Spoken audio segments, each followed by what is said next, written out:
ಅಧ್ಯಕ್ಷರಾಗ್ಬೋದು, ಬೇರೆಯವರು ಆಗ್ಬೋದು, ಸೆಕ್ರೆಟರಿ ಅವರೆಲ್ಲ ನಿಮಗೆ ಆಲ್ರೆಡಿ ತಿಳಿಸಿದ ಇದ್ರ ಬಗ್ಗೆ. ನಾನು ಜಸ್ಟ್ ಕೇಳಲಿಕ್ಕೆ ಏನು ಇಷ್ಟಪಡ್ತೀನಿ ಅಂದರೆ, ಈ ಸಿ ಟಿ ರವಿ ಅವರು ಮುಲ್ಲಾಗಳಿಗೆ ಟೀಕೆ ಮಾಡ್ತಾರೆ, BJP ಆಗ್ಬೋದು ಪಾಲಿಟಿಕ್ಸ್ ಮಾಡಲಿಕ್ಕೆ ಮುಸಲ್ಮಾನರ ಮೇಲೆ ಗಂಡಿ ಪಾಲಿಟಿಕ್ಸ್ ಮಾಡ್ತಾರೆ. ಈಗ ನಾವು ಹೇಳ್ತಕ್ಕಂಥದ್ದು ಏನಿದೆ ಅಂದರೆ, ಇವಾಗ ಬಿಳಿ ಕೂತು ಪಾಲಿಟಿಕ್ಸ್ ಇಲ್ಲ. ಇವಾಗ ಯಂಗ್ಸ್ಟರ್ಸ್ ಬರ್ತಾ ಇದ್ದಾರೆ. ನಾನು ಜೆನ್ಸಿ ಅಲ್ಲ, ನಾನೊಂದು ಮಿಲೇನಿಯಲ್, ಕರೆಕ್ಟಾ? ನನಗೂ ಮಕ್ಕಳಿದ್ದಾರೆ, ನನ್ನ ಮಕ್ಕಳನ್ನೂ ಒಂದು ಜೆನ್ಸಿಗಳಾಗ್ತಾ ಇದ್ದಾರೆ.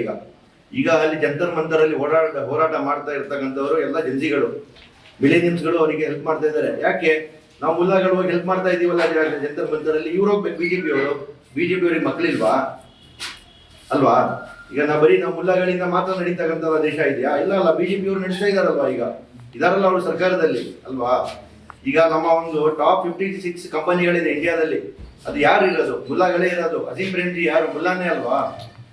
ಆಜಾದ್, ನಮ್ಮ ಅಬ್ದುಲ್ ಕಲಾಂ ಆಜಾದ್ ಪ್ರೈಮ್ ಮಿನಿಸ್ಟರ್ ಆಗಿರೋ ಅವ್ರು ಯಾರು? ಅವರು ಮುಲ್ಲಾನೇ ಅಲ್ವಾ?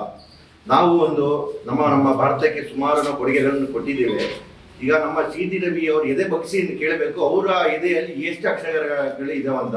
ನಾನೊಬ್ಬ ಡಬಲ್ ಗ್ರಾಜುಯೇಟ್, BBM ಮಾಡಿದ್ದೇನೆ, BCom ಮಾಡಿದ್ದೇನೆ, ಅರ್ಥ ಆಗ್ತದೆ. ನಾನು ಇಂಗ್ಲೀಷಲ್ಲಿ ನಾನು ವೆಲ್ ವರ್ಸ್ಡಾಗಿ ಮಾತಾಡ್ತೇನೆ, ನಾನು ಅರ್ಥ ಆಗ್ತದೆ. ಈಗ ಪ್ರತಿಯೊಬ್ಬರಿಗೂ ಈಗ ಸಿ ಟಿ ರವಿಗೆ ಒಂದು ಸೆಂಟೆನ್ಸ್ ಕೊಡೋಣ, ಮಾತಾಡಿ ತೋರಿಸ್ಲಿ ಅವರು ಅಲ್ವಾ? ಆ ನಂತರ ಮುಲ್ಲಗಳ ಬಗ್ಗೆ ಮಾತಾಡಿ ಅವರ ಎದೆ ಒಳಗಡೆ ಏನಿದೆ ಅದನ್ನ ಅವರು ನೋಡ್ಕೋಬೇಕಾಗತ್ತೆ.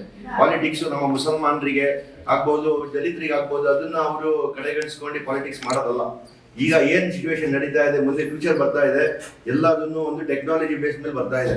ಈಗ ಸಿ ಟಿ ರವಿ ಆಗ್ಬೋದು, BJP ಅವರು ಆಗ್ಬೋದು, ಪ್ರತಿಯೊಬ್ಬರು ಒಂದು ಅರ್ಥ ಮಾಡ್ಕೋಬೇಕಾಗ್ತಾ ಇರೋದು ಏನಂದ್ರೆ, ಬಿಳಿ ಕೂದಲು ಪಾಲಿಟಿಕ್ಸ್ ಹೋಯ್ತು, ಅಲ್ಲಿ ಇರ್ತಕ್ಕಂಥ ಸಂಘ ಪರಿವಾರ ಸಂಘಟನೆಯಲ್ಲಿ ಹಿಂದುತ್ವ ಅದು ಇದು ಅಂದ್ಕೊಂಡು ಇರ್ತಕ್ಕಂಥ ಪಾಲಿಟಿಕ್ಸ್ ಹೋಯ್ತು. ಮುಂದೆ ಯಾವುದೇ ತರ ಒಂದು ಭಾಷಣ, ಒಂದು ಬಾಯಿ ಬಿಡೋಕ್ಕಿಂತ ಮುಂಚೆ ಒಂದು ಕರೆಕ್ಟ್ ಬಾಯಿನ ಏನ್ ಹೇಳ್ತಾ ಇದಾರೆ ಅಂತ ಯೋಚನೆ ಮಾಡಿ ಬಾಯಿ ಬಿಡಕ್ಕೆ ಹೇಳಿ. ಇದೇ ತರ ಇವ್ರು ಇದೇ ಬಾಯಿ ಬಿಡ್ತಾ ಇದ್ರೆ ನಾವು ಪ್ರತಿಯೊಬ್ಬರು ಮುಸಲ್ಮಾನರು ಏಕವಾಗಿ ಚಿಕ್ಕಮಂಗ್ಳೂರೊಳಗೆ ಎಂಟ್ರಿ ಮಾಡ್ಲಿಕ್ಕೆ ಅವರಿಗೆ ತಡಿತೀವಿ ನಾವು. ಚಿಕ್ಕಮಂಗ್ಳೂರೊಳಗೆ ನುಗ್ಲಿಕ್ಕೆ ಬಿಡೋದಿಲ್ಲ ಸಿ ಟಿ ರವಿಗೆ. ಈ ತರ ಒಂದು ಸನ್ನಿವೇಶಗಳನ್ನ ಅವ್ರು ತರಬೇಕಾಗಂತ ನಾವು ವಾರ್ನಿಂಗ್ ಕೊಡ್ತಾ ಇದ್ದೇನೆ ನಾನು ಇದ್ರ ಮೂಲಕ. ಇವ್ರಿಗೆ ಹೇಳ್ತಾ ಇರೋದೇನಂದ್ರೆ, ಮುಲ್ಲಾಗಳು ಯಾರು ಅನ್ಎಜುಕೇಟೆಡ್ ಅಲ್ಲ. ಪ್ರತಿಯೊಂದು each and every one is an educated people. The people who are sitting over here, and each and everyone is responsible people over here. Let C.T. Ravi come and do a debate with me. I am ready to debate with C.T. Ravi. Do he has any words in his heart? Tell me.